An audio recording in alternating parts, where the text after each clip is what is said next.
অনুশীলন শেষে হুট করেই তাসকিন আহমেদ একজন নেট বোলারকে ডাকলেন। তখনও সেই বোলার হয়তো ভাবতে পারেননি তার জন্য কি অপেক্ষা করছে। তাসকিন জাকের আলী অনিকের হাত থেকে নিয়ে তাকে নতুন একটা ব্যাটই গিফট করে বসলেন। খুব স্বাভাবিকভাবেই তখন অবাক আর বিস্ময়ের পৃথিবী ভর করেছিল সেই নেট বোলারের ওপর।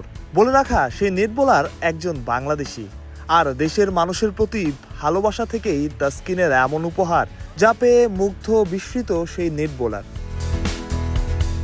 আপনাকে জীবনের প্রথম ব্যাটটা কে কিনে দিয়েছিল, কিংবা কে উপহার দিয়েছিল? আপনার বাবা, মা, ভাই, না চাচা, নাকি অন্য কেউ? সে যাই হোক, তার মধ্যেও যেন সেই প্রথম ব্যাট পাওয়ার আনন্দ। নিজে নিজে শ্যাডো করছিলেন, উইকেটের দিকে দৌড়ে যাচ্ছিলেন। মনে হচ্ছিল পৃথিবীর সবচাইতে সুখী মানুষটার ছবিটাই ক্যামেরার ফ্রেমে আটকা পড়ছে, আর যার পেছনে বাংলাদেশ দল, পেছনে তাসকিন আহমেদ।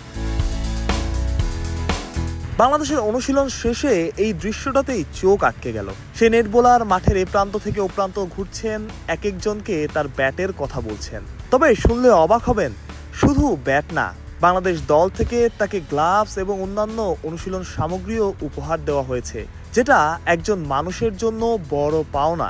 নিয়মের বাধা ধরা থাকায় তার সাথে কথা বলা সম্ভব হয়নি, তবে এতটুকু ঠিকই জানা গেছে, তাসকিন যাকে ব্যাট গিফট করেছেন, যাকে গ্লাভস গিফট করা হয়েছে, তিনি একজন বাংলাদেশি।